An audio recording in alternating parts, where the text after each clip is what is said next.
إن الحمد لله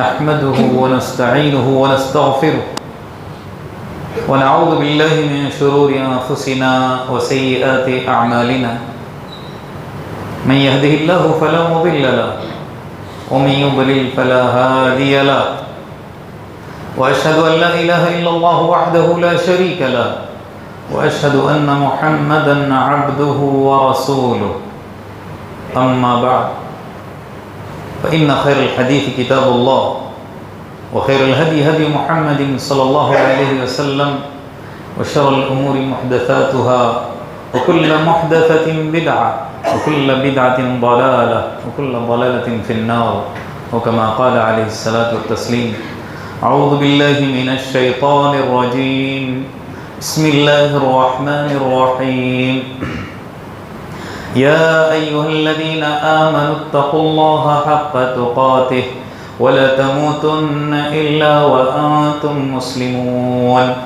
يا أيها الناس اتقوا ربكم الذي خلقكم من نفس واحدة وخلق منها زوجها وبث منهما رجالا كثيرا ونساء واتقوا الله الذي تساءلون به والأرحام إن الله كان عليكم رقيبا يا أيها الذين آمنوا اتقوا الله وقولوا قولا سديدا يصلح لكم أعمالكم ويغفر لكم ذنوبكم ومن يطع الله ورسوله فقد فاز فوزا عظيما وقال الله عز وجل فتولى عنهم وقال يا قوم لقد أبلغتكم رسالة ربي ونصحت لكم ولكن لا تحبون الناصحين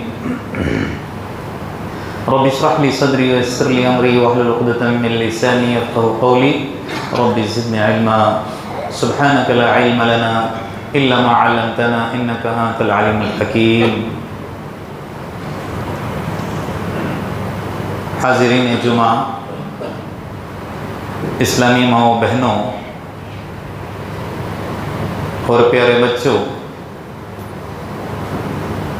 تمام قسم کی بڑائی، بزرگی، حمد و ثنا، شان و شوکت، عظمت و جلالت ایک اللہ وحدہ لا شریک کے لیے ہی لائق اور زیبا ہے۔ درود ہو، سلام ہو سارے انبیاء علیہم السلام پر، خصوصاً سارے نبیوں کے سردار حضرت محمد صلی اللہ علیہ وسلم پر، آپ کے اصحاب، تابعین اور تبع تابعین پر۔ اس مختصر سی حمد کے بعد میں نے آپ حضرات کے سامنے سورہ اعراف کی ایک آیت بطور عنوان پیش کی ہے۔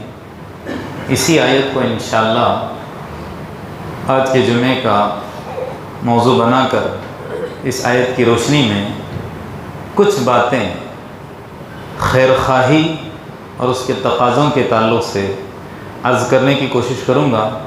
اللہ تعالیٰ سے دعا ہے جتنی باتیں میں عرض کروں سب سے پہلے اللہ تبارک و تعالیٰ ان باتوں پر مجھے عمل پیرا کرے، ساتھ ہی ساتھ آپ حضرات کو بھی، آمین یا رب العالمین۔ حضرات، اس آیت کریمہ کے اندر اللہ تبارک و تعالیٰ نے جس نبی کا ذکر فرمایا ہے وہ حضرت صالح علیہ السلام ہیں۔ یہ اس وقت کا منظر اللہ تبارک و تعالیٰ نے اس کے اندر کھینچا ہے جب صالح علیہ السلام کی قوم نے آپ کی مخالفت کر کے، آپ کی باتوں کو ٹھکرا کر کے جب اللہ کے عذاب کا شکار بنی، اور ایسے ہی جیسے کہ جب آندھیاں چلتی ہیں تو بڑے بڑے پیڑ جو ہوتے ہیں، کھجور کے ہوں یا ناریل کے ہوں، گرے پڑے تھے کیونکہ بڑے ڈیل ڈول والے تھے، ایسے پڑے ہوئے تھے راستوں کے اوپر، کوئی کفن نہیں تھا ان کو پہنانے والا، بغیر کفن کے ننگے پڑے ہوئے تھے۔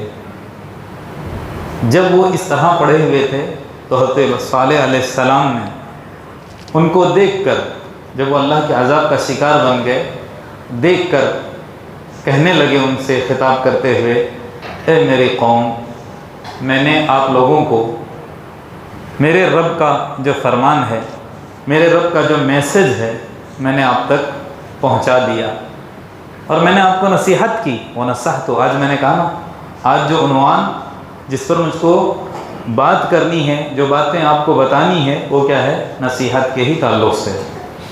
میں نے آپ کو بڑا سمجھایا، بہت ساری باتیں بتائیں، آپ کا بھلا چاہا، لیکن کریں کیا؟ تو آپ ہی ایسے ہو کہ جو نصیحت کرنے والوں کی نصیحت کو پسند نہیں کرتے تھے.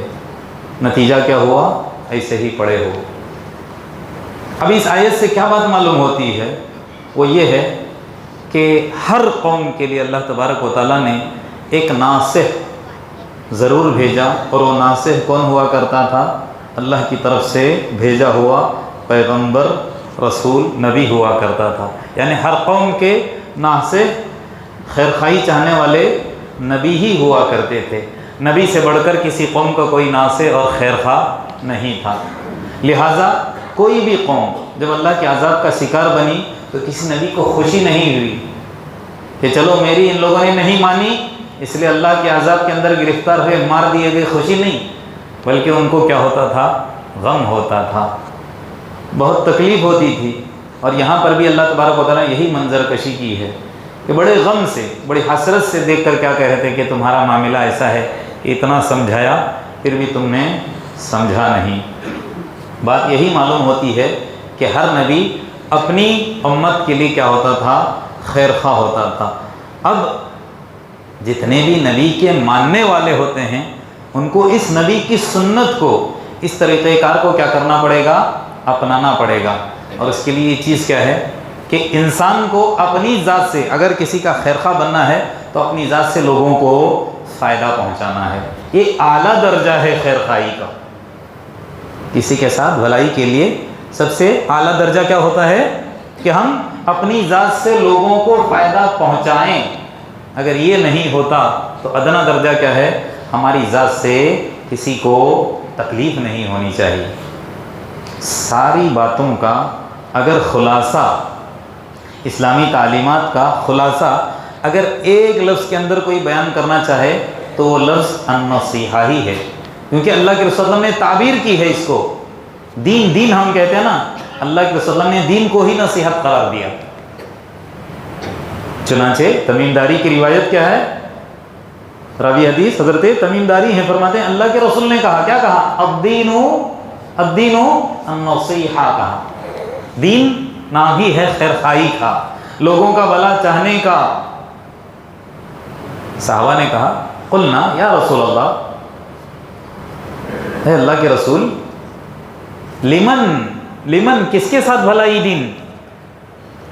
آپ نے کہا دین نصیحت ہے، ہم جانتے ہیں مانتے ہیں، لیکن کس کے ساتھ؟ اللہ کے رسول نے کیا فرمایا؟ للہ، اللہ کے ساتھ. عجیب بات ہے نا، اللہ کے ساتھ اور بھلائی بندے کیسے کر سکتے ہیں؟ اللہ کا بھلا کیسے چاہ سکتے ہیں؟ ہے نا؟ مطلب سمجھنا چاہیے. کیا ہے مطلب اس کا کہ اللہ کے ساتھ بھلائی کا؟ دیکھیے اللہ تبارک و تعالیٰ میرا اور آپ کا خالق ہے، ساری انسانیت کا خالق ہے. سارے جتنی بھی کائنات ہم دیکھتے ہیں، دنیایں ہیں، چاہے وہ سورج ہو، چاہے وہ چاند ہو، چاہے وہ ستارے ہوں، چاہے وہ پیڑ ہوں، چاہے پودے ہوں، سمندر ہوں، ساروں کا خالق کون ہے؟ اللہ تبارک و تعالیٰ. سب کا مالک وہی ہے. سب کو روزی پہنچانے والا جو جاندار ہوتے ہیں کون ہے؟ اللہ تبارک و تعالیٰ. تو جب وہ ہمارا خالق ہے، جب وہ ہمارا مالک ہے، جب وہ ہمارا رازق ہے، ہم کو دینے والا ہے، ہم کو عطا کرنے والا ہے، تو اس کا حق کیا ہے ہمارے اوپر کہ ہم اس کے لیے ہی اپنی عبادتوں کو خاص کریں. بس سمجھ میں آ رہی ہے؟ اللہ کو چھوڑ کر اگر ہم کسی اور کی عبادت کریں گے یا اللہ کی عبادت کے اندر کسی اور کو شریک کریں گے تو گویا ہم اللہ کے ساتھ بھلائی نہیں کر رہے ہیں بلکہ اللہ کے ساتھ بغاوت کر رہے ہیں. اللہ کے ساتھ بھلائی کا مطلب یہی ہے کہ حق عبادت کا جو اللہ کا حق ہے اس کو ادا کرنے کا نام اللہ کے ساتھ بھلائی ہے. اگر انسان شرک کرتا ہے تو اللہ کے ساتھ بھلائی نہیں کرتا، بغاوت کرتا ہے. اگر اللہ کے ساتھ کسی اور کو ملاتا ہے عبادت کے اندر، اللہ کے حکموں کی نافرمانی کرتا ہے، اللہ کے حکموں کو توڑتا ہے، اس کے حکموں کو پس پش ڈالتا ہے، تو وہ اللہ کے ساتھ بھلائی نہیں بلکہ اللہ کی نافرمانی اور اللہ کی باتوں کا کیا کرنے والا ہے؟ انکار کرنے والا اور اس کی مخالفت کرنے والا ہے۔ تو لہٰذا اللہ کے رسول نے کیا کہا؟ الدین والنصیحہ، دین نصیحت ہے، خیر خواہی ہے، بھلائی چاہنے کا نام ہے، اور سب سے پہلے اللہ کے ساتھ۔ دوسرے نمبر پر کیا کہا؟ ولی کتابی، اس کی کتاب کے ساتھ۔ ویسے آسمانی کتابیں تو بہت ساری ہیں اور سب پر میرا اور آپ کا ایمان ہونا چاہیے کہ یہ آسمانی کتابیں ہیں۔ الگ بات ہے کہ وہ منسوخ ہو چکی ہیں، اس کے اندر کے احکام ابھی عمل کرنے کے لائق نہیں ہیں، کیونکہ اللہ کے رسول نے ہم کو بتایا ہے۔ تو اس کی کتاب سے مراد یہاں ہے کلام اللہ، قرآن کریم ہے۔ میرا اور آپ کا ایمان کیا ہونا چاہیے؟ یہ آخری کتاب ہے، اور یہ کتاب میرے اور آپ کی ہدایت کے لیے اللہ تبارک و تعالیٰ نے اس کو نازل کیا ہے۔ اس کے جتنے پیغامات ہیں، اس کے اندر کے جتنے احکامات ہیں، اس کو مجھ کو اور آپ کو اپنی زندگی کے اندر داخل کرنا ہے۔ جس بات کا اللہ تبارک و تعالیٰ نے کرنے کا حکم دیا اس کلام کے اندر، اس کو کرنا ہے، اور جن باتوں سے اس کلام اللہ کے اندر اللہ تبارک و تعالیٰ نے مجھ کو اور آپ کو روکا ہے، اس سے رکنے کا نام اس کی کتاب کے ساتھ بھلائی ہے۔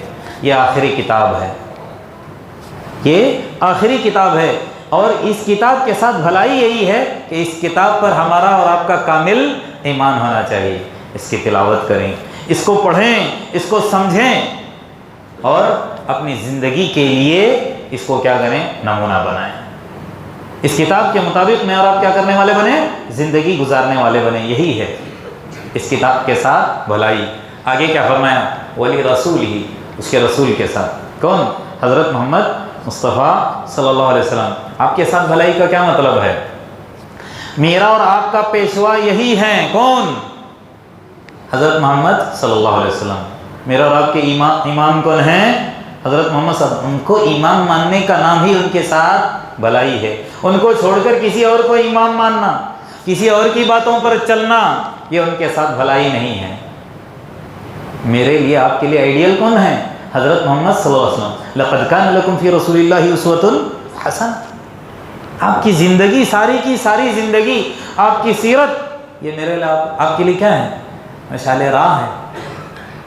راستے میں چلنے کے لیے ایک لیمپ ہے، ایک چراغ ہے۔ کون؟ اللہ کے رسول وسلم کی زندگی۔ اس سے ہٹ کر اگر انسان زندگی گزارے گا، ہو سکتا ہے یہاں کی زندگی گزر جائے گی، لیکن آخرت کے اندر سوائے ناکامیوں کے، سوائے پریشانیوں کے، سوائے افسوس کے کچھ ہاتھ میں آنے والا نہیں ہے۔ تو اللہ کے رسول صلی اللہ علیہ وسلم کے ساتھ بھلائی کا مطلب، اس کے رسول کے ساتھ بھلائی کا مطلب، ہر گوشے کے اندر آپ کو کیا ماننا ہے؟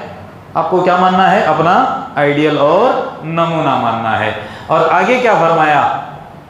وَلِأَئِمَّةِ الْمُسْلِمِينَ، مسلمانوں کے ائمہ۔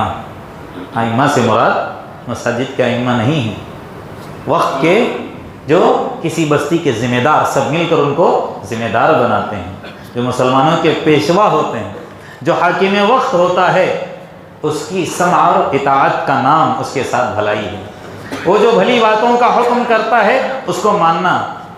صرف ایک صورت میں ہم اس کی نافرمانی کر سکتے ہیں، وقت کا حاکم مسلمان ہو کر اگر ہم کو وہ غلط باتوں کی طرف لے کے جاتا ہے یا غلط باتوں کا حکم دیتا ہے، اللہ کے حکموں کی خلاف ورزی وہ کرنے والا ہے، تب ہم اس کی خلاف ورزی کر سکتے ہیں۔ لیکن اگر ہم کو بھلی باتیں بتاتا ہے، قرآن اور سنت کی روشنی کے مطابق اس کی باتیں ہوتی ہیں، تب تو اس کی بات کو ماننا ضروری ہے۔ اس کے ساتھ بھلائی کا مطلب یہی ہے، حاکم وقت کی بات کو ماننا۔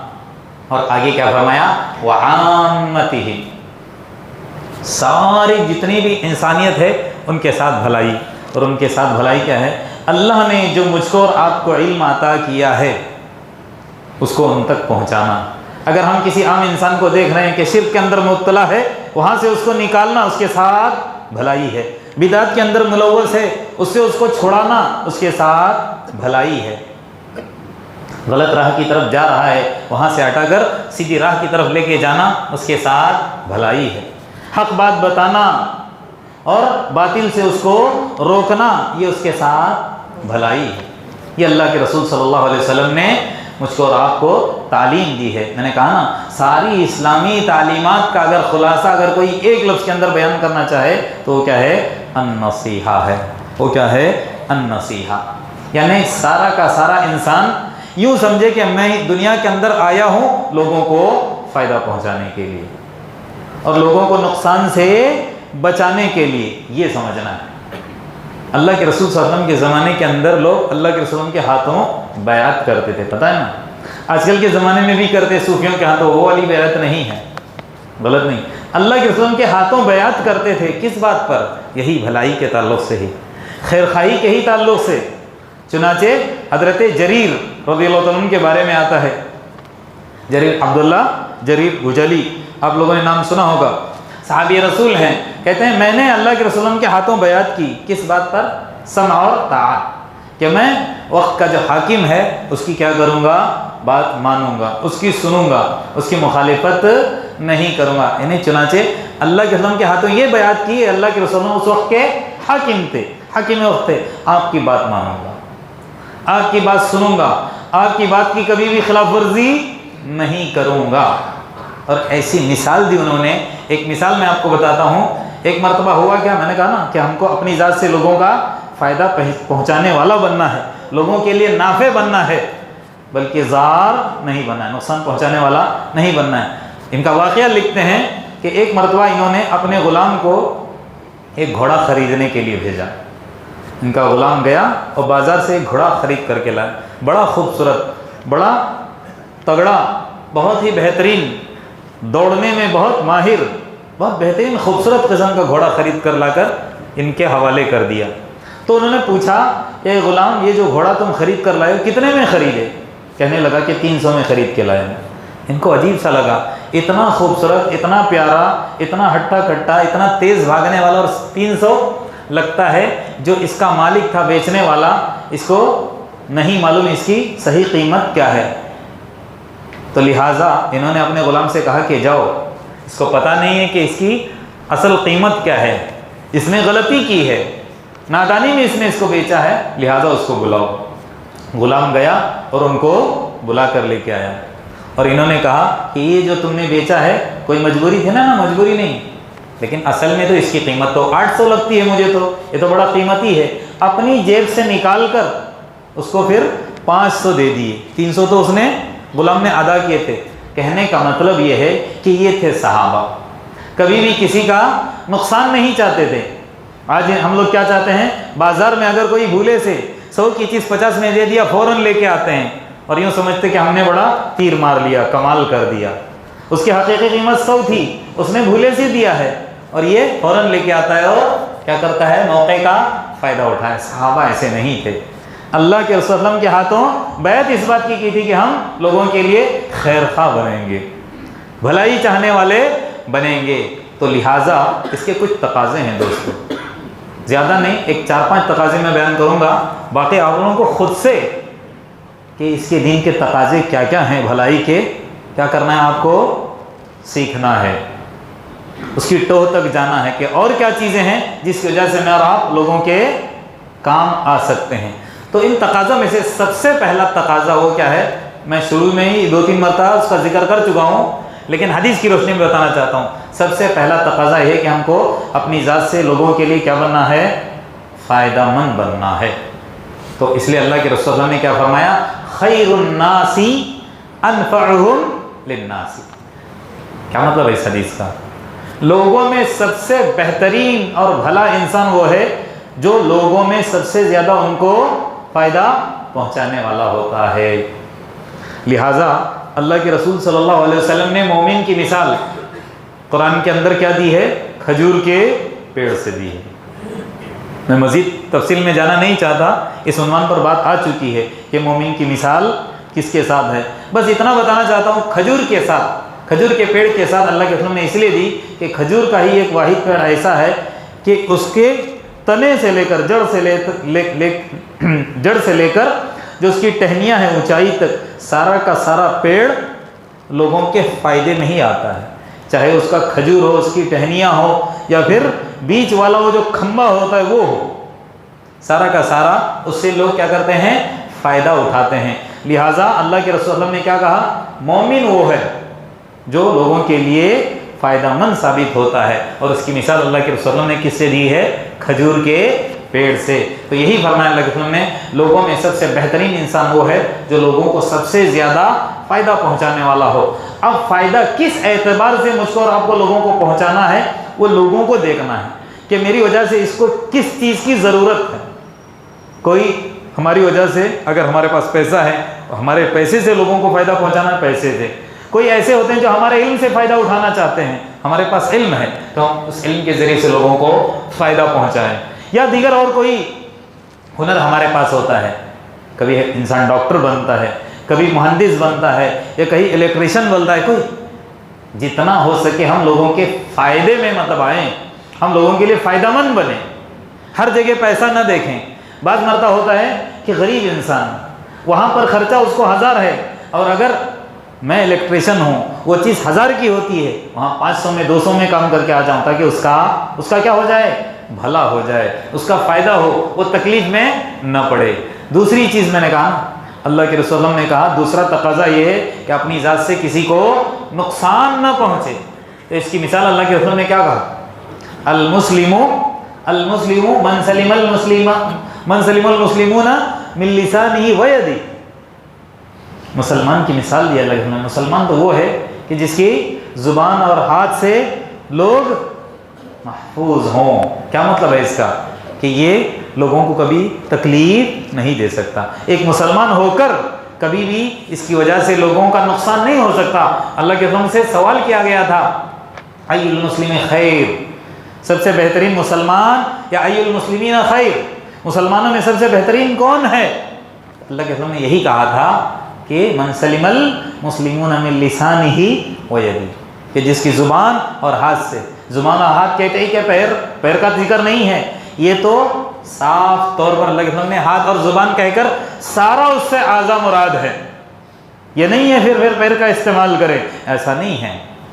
اللہ کے رسول نے کیا کہا کہ مومن یہ ہے کہ اس کے ہاتھ اور زبان سے سامنے والا کیا رہے، اس کی تکلیف سے محفوظ رہے۔ اور ایک حدیث کے اندر اللہ کے رسول نے کیا فرمایا مومن کے تعلق سے، المؤمن، مومن کون ہے، من امین الناس بوائقہ، کہ مومن وہ ہے کہ جس سے لوگ مامون ہو، بچے رہیں، کس چیز سے، اس کے طرف سے آنے والی تکلیفات سے۔ یعنی مومن یہی ہے کہ وہ کبھی بھی سامنے والے کو تکلیف نہیں دے سکتا، سامنے والے کو پریشان نہیں کر سکتا، اس کی وجہ سے سامنے والے کو تکلیف ہوتی ہی نہیں ہے۔ یہ کون کہہ رہے ہیں؟ اللہ کے رسول صلی اللہ علیہ وسلم۔ اور سب سے بڑا ناصح یہی ہوتا ہے کہ اپنی ذات سے فائدہ پہنچانا، اگر یہ نہیں ہو سکتا تو اپنی ذات سے کسی کو نقصان نہیں پہنچاتا۔ تیسرا تقاضا، اور یہ اہم تقاضا ہے، یہ اہم تقاضا ہے، وہ کیا ہے کہ جو چیز میں اپنے لیے پسند کرتا ہوں وہی چیز اپنے بھائیوں کے لیے، خاص بھائی نہیں، خاص بھائی کے لیے تو ہم پسند کرتے ہیں، مسلمان بھائیوں کے لیے بھی وہی چیز پسند کریں۔ آج ہمارا معاملہ کیا ہوتا ہے، ہم اپنی ذات کے لیے عمدہ، اپنی ذات کے لیے نفیس، اپنی ذات کے لیے بہتر سے بہتر چیز، اور پھر اوروں کے لیے نیچی سے نیچی چیز، بیکار سے بیکار چیز۔ اس سے مراد کیا ہوتا ہے پتہ ہے؟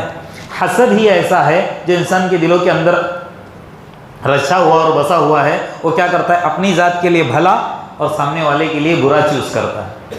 برا پسند کرنے والا یہ حاسد ہی ہوتا ہے۔ اس لیے کہنے والے نے کیا کہا، ما خلا جسد من حسد، کوئی بھی جسم حسد سے پاک نہیں ہوتا۔ عام تو چھوڑو، پڑھے لکھے بھی کیا چاہتے ہیں کہ مجھ سے کوئی آگے نہ بڑھے، میں ان سے آگے بڑھ جاؤں، میں ان سے آگے بڑھ جاؤں۔ بڑھیے، علم کے اعتبار سے آگے بڑھنا چاہیے، لیکن یہ نہیں کہ اس کو نیچا کرنا ہے، اس کو ذلیل اور رسوا کرنا ہے، اس سے بڑھ کر میں، ایسا نہیں ہے۔ ترقی کرنا ہے علم کے اعتبار سے، پیسوں کے اعتبار سے، لیکن یہ نہیں کہ سامنے والے کو نیچا کرنے کے لیے، حسد کے ساتھ نہیں۔ اسی لیے کیا فرمایا، فَأَمَّا الْكَرِيمُ فَيُخْفِيهِ، جو شریف انسان ہوتا ہے اگر حسد بھی اس کے اندر آ جاتا ہے تو اس کو دبا دیتا ہے، اس کو باہر نہیں نکالتا۔ وَأَمَّا اللَّئِيمُ، جو کمینہ قسم کا انسان ہوتا ہے، فَيُبْدِي، ظاہر ہو ہی جاتا ہے اس کا حسد باہر نکل آتا ہے۔ تو لہٰذا اللہ کے رسول نے کیا فرمایا، لا یؤمن احدکم، تمہیں کا انسان اس وقت تک مومن نہیں ہو سکتا حتی یحب لاخی ما یحب لنفسی، یہاں تک کہ وہی چیز جو اپنے لیے پسند کرتا ہے وہ چیز اپنے بھائی کے لیے بھی پسند کرے. ہاں یہ چیز آنی چاہیے. ہم اپنے لیے بہترین لڑکی، اپنے بیٹوں کے لیے بہترین لڑکی، شادی کے اعتبار سے میں کہہ رہا ہوں، چوز کرتے ہیں. اور سامنے والے کے لیے نہ، ایسا نہیں. پیسے والا ہم کو چاہیے، ایسا نہیں ہونا چاہیے. بلکہ جو چیز ہم اپنے لیے پسند کرتے ہیں اپنے مسلمان اور مومن بھائیوں کے لیے بھی پسند کریں. اس کا فائدہ کیا ہے؟ اس کا فائدہ دونوں جہاں کی سرخروئی اور کامیابی ہے. کیونکہ اللہ کے رسول نے کہا نا الدین النصیحہ قلنا لمن وعامتہم، عامتہم آخر میں ہی کہا نا ساری انسانیت کے لیے ہم کو کیا بننا ہے؟ نفع بخش بننا ہے. چوتھی چیز کیا ہے؟ کسی کی مجبوری کا غلط فائدہ نہ اٹھائیں. عام طور پر یہ دیکھا جاتا ہے ایک انسان بیچارہ اچانک دیوالا ہو جاتا ہے، اس کا کچھ نقصان ہو جاتا ہے تو وہ گھر بیچنا چاہتا ہے یا دکان بیچنا چاہتا ہے. جو دکان اس کی 1 کروڑ کی ہے، 50 لاکھ کی ہے، پریشانی اس کو لاحق ہونے کی وجہ سے اب وہ بیچنے کے لیے کھڑا ہے تو سامنے والا کہ نہ میں 25 دوں گا، میں 20 دوں گا. 50 کی چیز کتنے میں مانگ رہے ہیں؟ اب وہ مجبور ہے، مجبوراً بیچے گا کیونکہ اس کو پیسے کی ضرورت ہے. کبھی بھی ایسا نہیں، اس کی مجبوری کا فائدہ نہیں اٹھانا ہے بلکہ اس کی قیمت سے زیادہ دینے کی کوشش کرنا ہے. بلکہ ہم کو تو اتنا ہمارا دل وسیع کرنا ہے کہ وہ چیز وہ انسان بیچے نہیں، وقتی طور پر اس کی ضرورت ہم پیسے دے کر پوری کریں، تاکہ پھر انسان وہ اپنی جو چیز ہے اس کو لے کر آگے بڑھے. یہ نہیں کہ بیچارے کے پاس جو چیز تھی وہ بھی چیز اس کی ختم ہو جائے.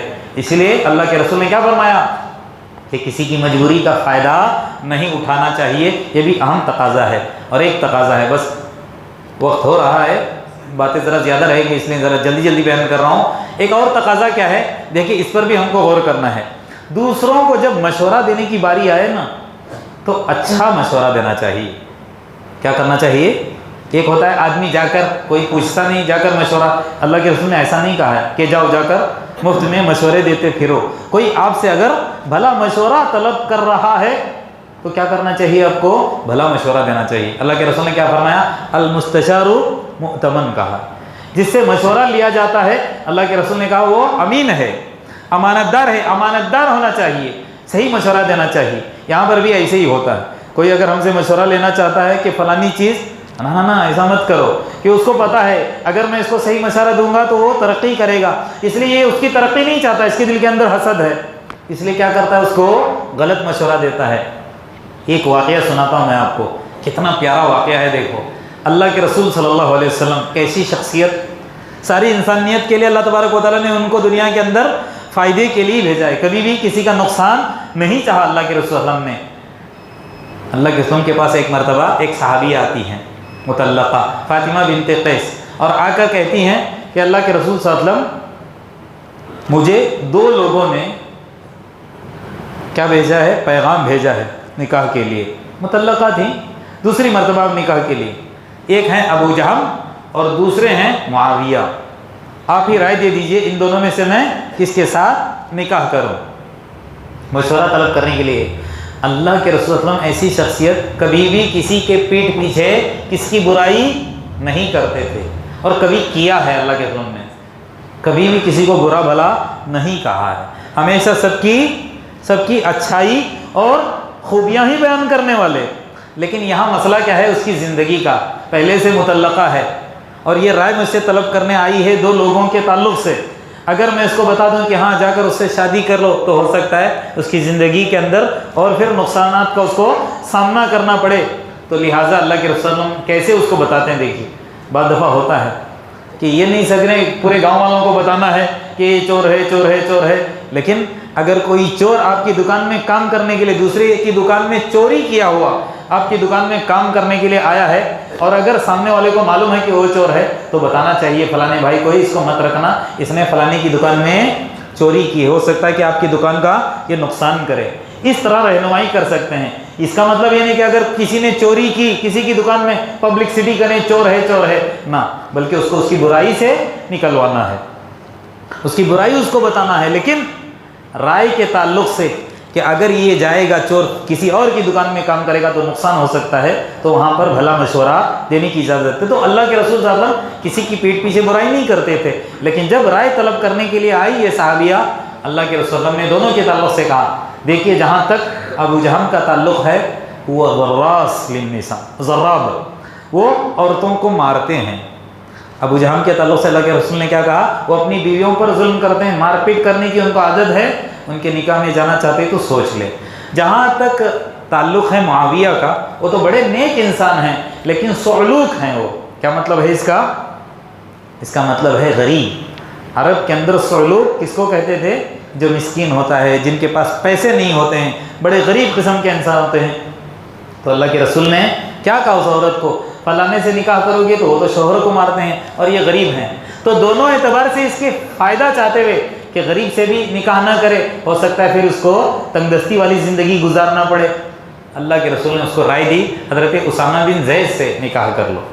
صحابیہ کہتی ہیں جب اللہ کے رسول نے کہا کہ اسامہ بن زید سے، کیونکہ اسامہ بن زید آزاد کردہ غلام کے کیا تھے؟ لڑکے تھے، جو زید تھے وہ آزاد کردہ غلام، ان کے لڑکے کون؟ حضرت اسامہ۔ اور عرب کے اندر عیب سمجھا جاتا تھا کسی آزاد کردہ غلام کے لڑکوں سے نکاح کرنے کے تعلق سے، لیکن وہ کہتی ہیں کہ اللہ کے رسول صلی اللہ علیہ وسلم کی رائے پر عمل کر کے میں فائدے میں رہی۔ اگر میں اللہ کے رسول کی رائے کو ٹھکراتی اور ان سے نکاح نہ کرتی تو میرا نقصان ہو سکتا تھا۔ میں نے ان کو بہت ہی بھلا انسان پایا ہے۔ تو لہٰذا اگر ہم سے کوئی رائے طلب کرنے کے لیے آئے، مشورہ طلب کرنے کے لیے آئے تو بھلی رائے دینی چاہیے اور بھلا مشورہ دینا چاہیے۔ اور آخری جو تقاضا وہ ہے کس کا؟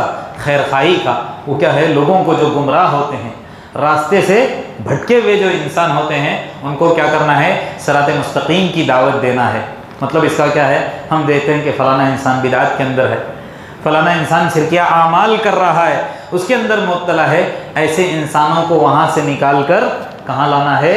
صحیح راستے کی طرف لانا ہے، ان کو نور کی طرف لانا ہے، اندھیرے سے نکال کر روشنی کی طرف نکالنا ہے۔ یہ حقیقت میں لوگوں کے ساتھ بھلائی ہے، اور سارے نبی دنیا کے اندر مبعوث ہی اسی کام کے لیے ہوتے تھے۔ جیسا کہ میں نے شروع میں آیت پڑھ کر کیا کہا؟